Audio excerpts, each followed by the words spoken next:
नमस्कार, जय जोहार। क्या आप भी गवर्नमेंट एग्जाम्स की तैयारी करना चाहते हैं? क्या आप भी मेमोरी टेक्निक्स और ट्रिक्स के जरिए बहुत ही कम समय में स्मार्ट स्टडी करना चाहते हैं? क्या आप चाहते हैं कि सीजी व्यापम टॉपर आपको पढ़ाए? तो डाउनलोड करिए योगेंद्र साहू क्लासेस ऐप। यहाँ 10 से अधिक गवर्नमेंट एग्जाम्स क्रैक करने वाले और सीजी व्यापम टॉप करने वाले योगेंद्र सर सीजीपीएससी और सीजी व्यापम के अंतर्गत होने वाले सभी एग्जाम्स की तैयारी कराएं। तो डाउनलोड करिए Yogendra Sahu classes app to be the best, learn from the best.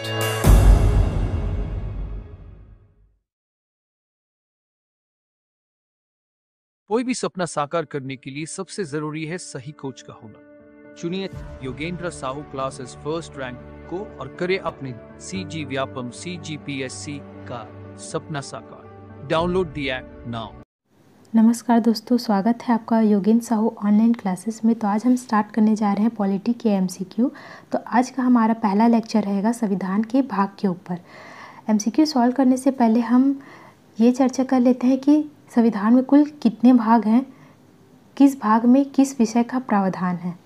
संविधान में कुल 22 भाग का प्रावधान है। जब हमारा संविधान बनाया गया तो उसे 22 भागों में बांटा गया और अलग अलग भागों में अलग अलग विषयों को रखा गया।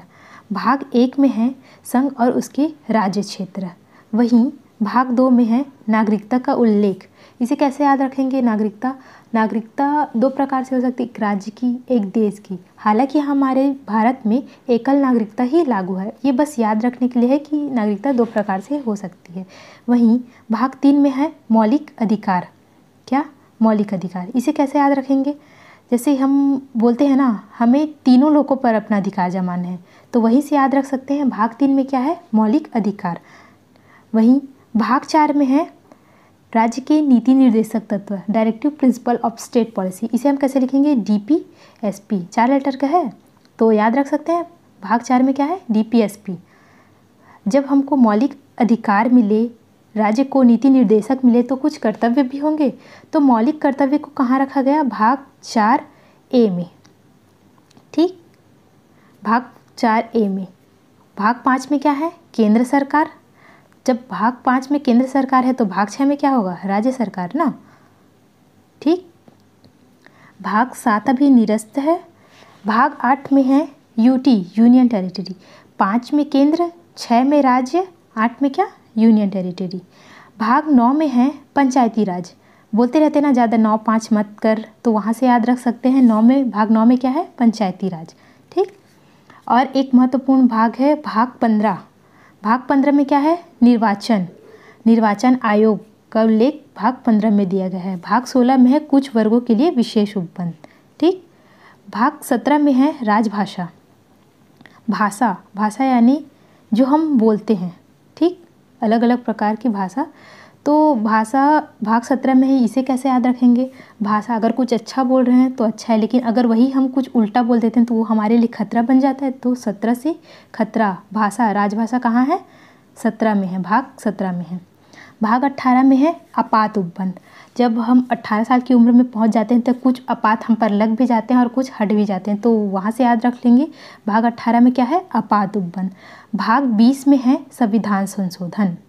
ठीक, तो ये कुछ महत्वपूर्ण भाग है और ये उसके विषय हैं। अब आगे हम प्रश्न बनाते हैं। संविधान में कितने भाग हैं? तो मैंने आपको बताया था संविधान में कुल कितने? 22 भाग है, तो ऑप्शन ए इसका सही आंसर होगा। दूसरा क्वेश्चन है, सुमेलित करना संविधान के भाग को और उसके प्रावधान को। तो भाग दो में मैंने क्या बताया था? नागरिकता। ठीक, भाग 10 में है अनुसूचित और जनजाति क्षेत्र। भाग 8 में है संघ राज्य क्षेत्र, मैंने बताया था। भाग 5 में केंद्र, 6 में राज्य, 8 में यूटी, तो संघ क्षेत्र। भाग 8 में और भाग 15 में क्या? निर्वाचन। तो इसका आंसर होगा ऑप्शन सी। प्रश्न 3 है, इसमें भी भाग को उसके प्रावधानों पर सुमेलित करना है। तो भाग 15 में है निर्वाचन। भाग 16 में है कुछ वर्गों के लिए विशेष उपबंध। भाग 17 में है राजभाषा, बताया था 17 खतरा भाषा। भाग 18 में है आपात उपबंध। तो ऑप्शन मैच खा रहा है डी। ठीक, इसका सही आंसर क्या होगा? Option D. क्वेश्चन 4 है, भारत के संविधान का कौन सा भाग संविधान संशोधन से संबंधित है? तो मैंने बताया था भाग 20 में क्या है, संविधान संशोधन। तो ऑप्शन सी इसका सही आंसर हो जाएगा। ठीक, भाग मतलब प्रश्न 5 है, मौलिक अधिकारों को भारत में संविधान के किस भाग में मान्यता दी गई है? तो मैंने बताया था अधिकार तीनों लोगों में जमाना है, मतलब भाग 3 क्या हो जाएगा, इसका सही आंसर हो जाएगा। मौलिक अधिकार भाग 3, ऑप्शन सी। प्रश्न 6 है, भारतीय संविधान का भाग 16 संबंधित नहीं है बोला है। ये है और नहीं है, ये हमको हमेशा देखना है, ऐसे क्वेश्चन गलत भी हो सकता है बहुत सारा। तो इसमें बोला है भारतीय संविधान का भाग 16 संबंधित नहीं है, तो हम जान लेते हैं कि भाग 16 में है क्या चीज़। तो भाग 16 संबंधित है कुछ वर्गों के लिए विशेष उपबंध। कुछ वर्ग मतलब लोकसभा और विधानसभा में ST SC, पहले एंग्लो इंडियन का भी प्रावधान था जो कि अब हट चुके हैं। तो मतलब लोकसभा और विधानसभा में किसको आरक्षण, ST SC को आरक्षण। तो देखते हैं क्वेश्चन का ऑप्शन नहीं है बोला है ना, तो ऑप्शन ए, अनुसूचित जाति तथा अनुसूचित जनजाति के लिए लोकसभा में स्थानों का आरक्षण। तो ये इसका प्रावधान तो है, मतलब ये नहीं हो सकता, मतलब इसका आंसर ये नहीं हो सकता। अनुसूचित जाति तथा अनुसूचित जनजाति के लिए राज्यसभा में स्थानों का आरक्षण। तो मैंने बताया कि लोकसभा में आरक्षण का प्रावधान है, विधानसभा में आरक्षण का प्रावधान है, ना कि राज्यसभा। तो ये संबंधित नहीं है वाले में क्या आएगा, ऑप्शन बी।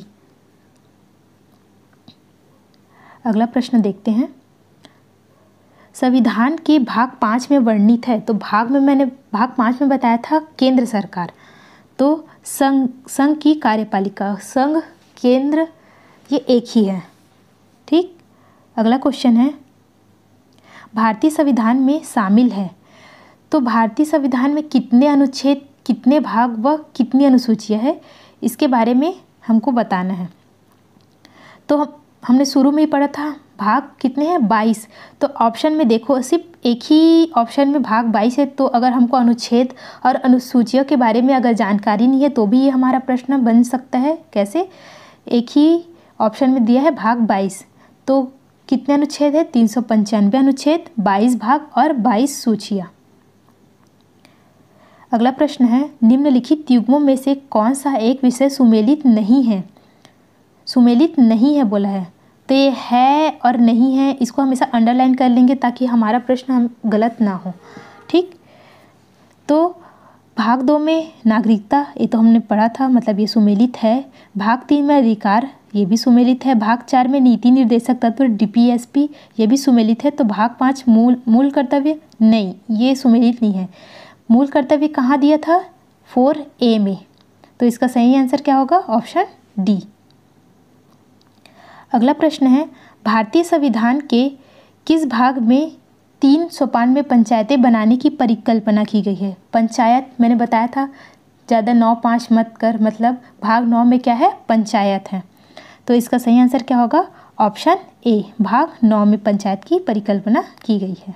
ठीक, अगला प्रश्न देखते हैं, संविधान में अस्थायी, असंक्रमणकाली और विशेष उपबंधों का प्रावधान किस भाग में है? तो मैंने बताया था कुछ वर्गों के लिए विशेष उपबंध,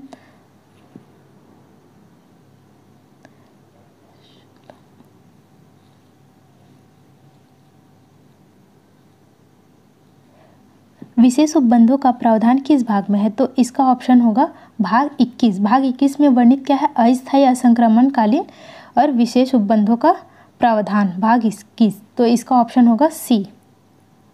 अगला क्वेश्चन देखते हैं, भारतीय संविधान के किस भाग में नीति निर्देशक तत्वों का उल्लेख किया गया? नीति निर्देशक तत्व मतलब DPSP, तो बताई थी DPSP 4 लेटर का है, मतलब भाग 4 में, मतलब इसका ऑप्शन क्या होगा, बी।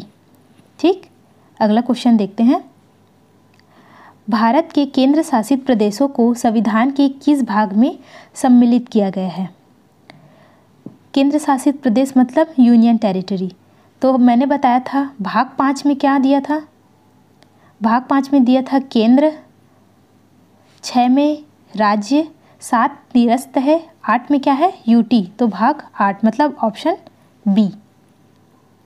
ठीक, अगला क्वेश्चन देखते हैं। भारतीय संविधान का भाग 20 किससे संबंधित है?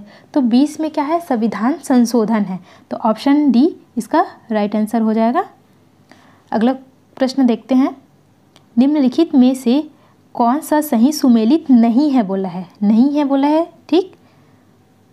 तो क्या क्या सुमेलित है ये देख लेते हैं। मूल कर्तव्य कहाँ है? भाग 4(1) में, तो ये सुमेलित है, सही है। राज्य दिया है 6 में, ठीक, ये भी सुमेलित है। भारत का महान्यायवादी भाग 8 में, तो भाग 8 में तो यूटी है, तो ये सुमेलित नहीं है, तो इसका ऑप्शन क्या होगा? सी, ठीक। अगला प्रश्न देखते हैं। संविधान के किस भाग में पंचायती राज व्यवस्था संबंधित प्रावधान दिए गए हैं? पंचायती राज पढ़े थे, ज़्यादा 9-5 मत कर, मतलब भाग 9 में क्या है?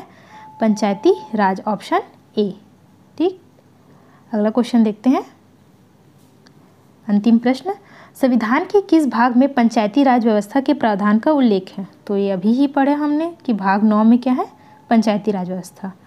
तो इसी प्रकार आगे हम और क्वेश्चन करेंगे। धन्यवाद।